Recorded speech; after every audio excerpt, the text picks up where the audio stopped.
If you're primarily a Nintendo Switch gamer, well, for starters, respect. But secondly, you might have noticed so far this year, it's been a little light on the games, and the ones we did get, they were okay. Although that's not exclusively a Nintendo Switch problem. So far this year, almost every game I've been excited for ended up, well, being like Anthem. Jordan Fringe is editing this video. He does such a good job. Such a beautiful man. Make sure to subscribe to Jordan Fringe. But getting back to the Switch, if you're like me, you're probably holding out for that Yoshi at the end of the month. And you might be looking for something to play to hold you over until then. And it might surprise you to find out you don't actually even have to take your wallet out of your pocket to download and play a brand new exciting game on your Switch. Oh shoot, that's my oven. I'm actually cooking something right now. Hold on, I'll be right back. If this was really hot, that would be really burning my hand. I'm still doing keto, but Kim loves KFC, so using Skillshare, I learned how to cook the perfect KFC recipe. That probably looks really gross, but I'm sure it tastes great. Skillshare is an online learning community for creators with more than 25,000 classes in design, business, video editing, video production, and more. You can even learn how to create gaming content for YouTube if you want to start your own channel. The premium memberships give you unlimited access so you can join the classes and communities that are right for you. Kim, dinner's ready! So if you want to learn to cook like I did, here are some courses you might enjoy. It's really cheap to sign up, only $10 a month, and if you're a cheapskate like I am, and you probably are, otherwise you wouldn't be watching this video about free games, 500 of you guys, 500 of my subscribers get their first 2 months free by clicking that specific link down in the description. You got any mashed potatoes? Oh, your mashed potatoes, right. They're just in here. Hang on a minute. What? Eat your trough of food. It looks like a dog food bowl. Look at this. Thanks to Skillshare for sponsoring the video. Alright, I'm gone. Bye. Can't wait to eat that meal that I totally prepared later on this evening. Okay, where was I? Oh yeah, free Switch games. In fact, the eShop has a load of free games you can play, and some of them aren't terrible, and these are those ones. 10 free games on the Nintendo Switch worth buying. Actually, it's 11, but 10 sounded better in the title. Why am I still holding Travis? Get out of my life. With all that being said, shut up, sit down, and let's talk about a bunch of free games on the Switch. What do you got to lose? They're free, okay? Let's get started. Sorry I said shut up, I got carried away.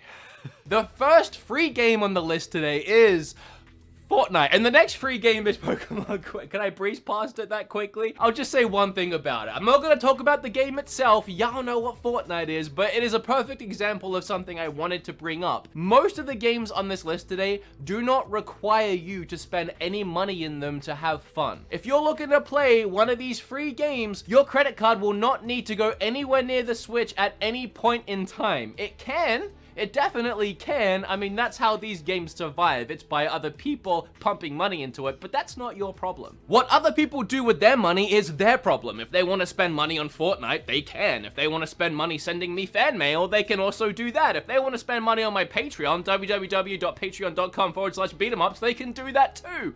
That's not your problem, it's theirs. So stop complaining about it. But my point is, Fortnite is a perfect example of a game that you do not ever need to spend money on. The only thing you'll get by throwing money at it is cosmetic stuff, so you can literally enjoy the full game for free. However, and this goes for any of the games on the list, if you have a small child playing these games, you might want to make sure that it's not easy for them to start buying stuff on your credit card, because it'll happen. Whether they mean to do it or not, these games will trick them into it, so be careful. That goes for all of these, but especially Fortnite. You can get dogs in backpacks. I mean, at some point, you just gotta buy stuff. Anyway, the next one, as I was saying, is Pokemon Quest. Do you guys remember Pokemon Quest? At some point last year, Nintendo decided they were going to go Pokemon crazy and just throw a ton of these Pocket Monster games on the Switch. They announced the Pokemon Let's Go games, as well as a brand new main series title coming this year, which ended up recently becoming Pokemon Sword and Shield. But also on that very same day, they dropped out of nowhere for free another Pokemon game called Pokemon Quest. I downloaded it that night and fell in love with it. I would go as far as to say I was addicted to it for about 3 days. And I mean, I loved it. It was like 3 straight days if I just couldn't put that thing down. There was just so much that just kept me playing. I really enjoyed the strange combat, the weird level designs, and the randomness of maybe getting a shiny Pokemon stroll up to your camp. There's something about this game that's like a weird phenomenon. Is that how you pronounce that? Phenomenon. And I've played games like this before that have the same phenomenon. No, I can't do it a second time. If it was even right the first time. It's a mysterious thing about the game that when you're playing it, you just keep wanting to play it, like another level and another level. You just get addicted and it's just fun to keep playing. But as soon as you stop playing and you take a breather from the game, maybe even for a day or two, there's almost nothing driving you back to the game. You have so many other things that are probably better than that you want to play instead. For free, it's absolutely worth it. All I can say is if you're enjoying it, keep playing it and don't stop, because as soon as you do, you might not play it again. It is fun though, and very creative. And hey, maybe that's just my own experience, but I mean, no one talks about that game anymore, so. Do you guys like Overwatch? Of course you do, everyone does. Do you want to play Overwatch on the Switch? Of course you do, everyone does. And do you want to play Overwatch for free on the Switch? Of course you do, everyone does. But you can't. What you can do is play Paladins for free on the Switch, which is pretty much Overwatch. Just not as good, but still good.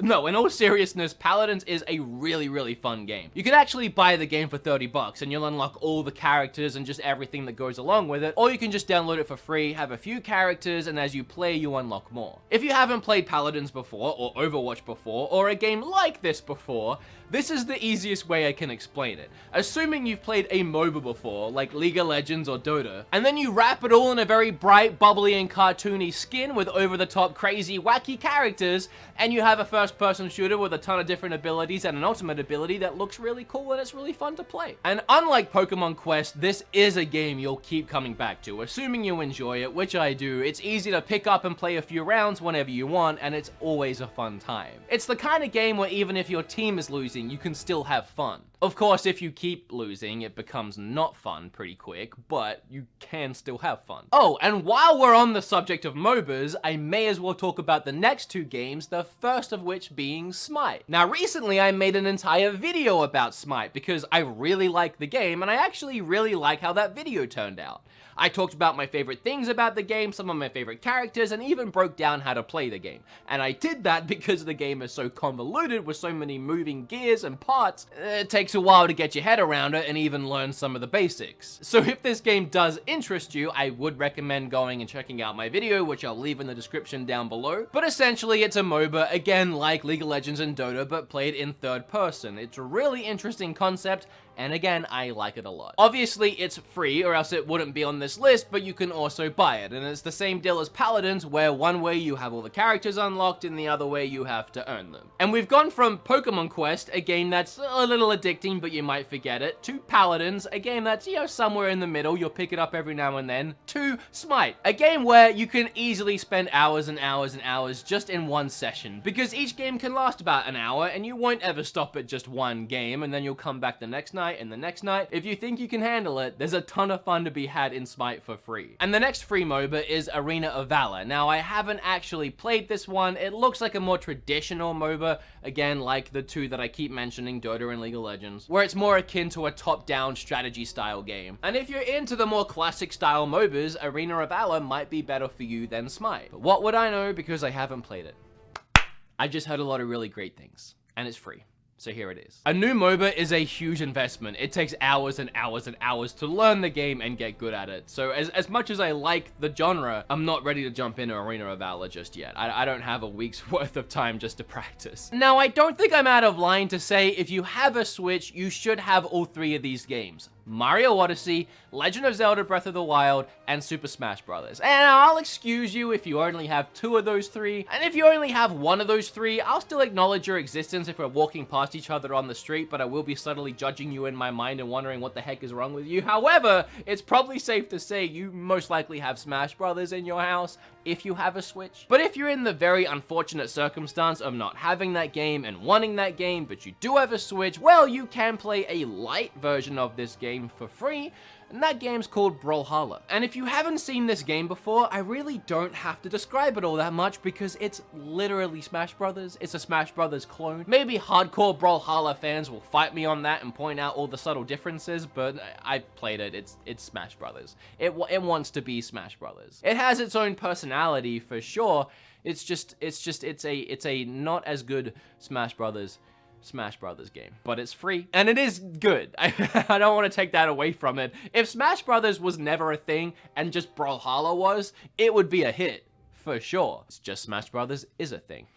Fallout Shelter is another perfect example of a free-to-play game that's just free to play and you don't have to put any money into it to enjoy it. Bethesda didn't care too much about making a ton of money off of it, so they made it just fun to play, and you can spend money on it. You can buy lunch boxes, which will unlock a bunch of things for your characters, like weapons, or even unlocking actual characters, but it's not necessary. And the game ended up being a huge hit. It exploded, and a ton of people did put money into it, so Bethesda kept supporting it. And it's no surprise that because this game was developed and built for a mobile phone, that it works really well on the Switch. Because the game still runs in the background like it used to on phones. You wouldn't have it open all the time, you'd be texting or playing other games, or you just wouldn't be using your phone. But meanwhile, the game is still active. But it feels like a live 24/7 living, breathing ecosystem. You start with a very small ragtag group of survivors, and you start to build a colony around them, layers and layers deep into the ground. And again, this is just a fun, free game to play in between playing other games. Whenever you're done with that 5-hour Final Fantasy IX session and you're about to log off and go to bed, you can quickly check on your Fallout Shelter and see how your survivors are doing. Make sure they're fed, make sure they have water, make sure none of them have died, and then go to sleep, wake up in the morning, and check on them again. Or forget about the game completely for 3 months and then sign back in and find out that everyone is dead and you got game over. I don't know if it works that way. We could find out. I uninstalled it, so yeah, they're probably all dead. That's what happens when your channel's about reviewing eShop games every week. I need space. I end up deleting stuff. I do want to add the long-awaited Undertale sequel, Deltarune, to this list, because Chapter 1 is free, and you'll get about 3 hours of free gameplay out of it. However, if you love it, and you will, everyone will, and everyone does, you will have to pay for the other chapters. It's only the first one that's free to get you hooked, and then have you play the rest. That's how confident they are that you will buy the rest. You can have the first one for free. And yeah, it's good.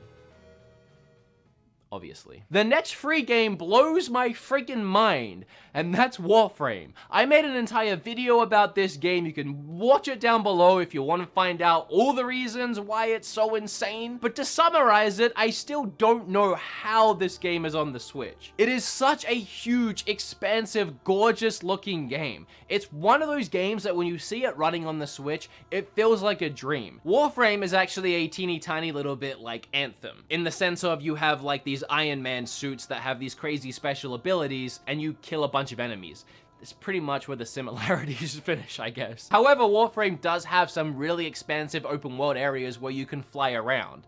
And that is a lot like Anthem. And again, it's these areas in particular that just blow my mind when I'm playing it handheld in bed on my Switch. And not only does it look absolutely gorgeous with all these different lighting effects hitting me straight in the face, but I'm literally flying around huge open areas and just landing and killing enemies and going on my way. Now, some have argued if you really want to level up quickly and get access to the good weapons and the good stuff in the game, you will have to pump some of your own money into it. However, I don't feel that way. I really don't. And the developers are actually proud of the fact that this is a balanced free-to-play experience, meaning if you don't want to spend money on it, you don't have to. It's not a necessity. You can do and acquire everything in the game for free. But I played this game for hours and I never felt the need to buy anything. Maybe if I was diving into some of the PvP stuff, which I never actually ended up doing, I might be more encouraged to spend some money, but just going through the campaign and completing it at my own pace, I had a lot of fun for free. And if this is a game that piques your interest, I have a video about it, again,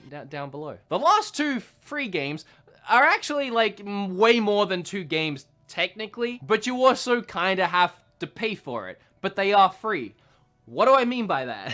Well, to access any of the games I'm about to talk about, you do have to buy the Nintendo Online service, which is 20 bucks a year, so really not that bad at all. Or if you do it monthly, I think it's like 3 or 4 bucks a month. A really, really cheap online service, and if you think about it, you kind of need it anyway to play online. Like if you want to play Smash online, or Splatoon online, or Mario Kart, or really just anything. So once you have it, here are the free games you can play. The first one being the multiple of ones, which is the Nintendo Online service itself, will give you access to a load of classic NES games. And I'm sure, as we're all aware by now, because I'm really late to the news, Nintendo also just announced that Super Nintendo games, Game Boy Advance games, and GameCube games are coming to this service later this month. Nope, I'm lying. Sorry to get your hopes up. Remember to smash that like button. I really do want that to happen, but yeah, I was lying. Sorry. We do have NES games though. There are some good ones on there. There are some bad ones on there, but they're all free. And you might have guessed it, but my favorite free game on Switch, Tetris 99. I love this game, man. It's just Tetris. Like, Tetris has always been fun, but with the added excitement of playing against 98 other players at the same time, competing to be #1 in what is by far the best battle royale game anyone has ever made, it just makes this game priceless, and it's free. What a combo. Every time I make one of these list videos, I blow myself away with the quality of games that are on the Switch. Like when I make my eShop videos every month or so, I'm like, how are there 10 more great games to go out and buy? And when I had the idea to look at how many great free games were on the Switch, I was amazed that I managed to get 10 so easily. We recently celebrated the 2-year anniversary of the Switch, and I cannot believe how far this system has come. From all its amazing free games to just the eShop in general, and then the insane physical library that's building up at a game store near you. I've said it before and I'll say it again, I adore Nintendo and I adore this stupid little system so much. As always, if you like this video, remember to like it. If you learned a little something, make sure you hit flip all over that subscribe button. I have a load of other social medias I never promote, so please check the links down below. There's everything from Twitter to even a subreddit, which I started recently. Discord. Does Patreon count? Because that's down there. And I would just love if you became more active within my community. It would mean the world to me. Oh.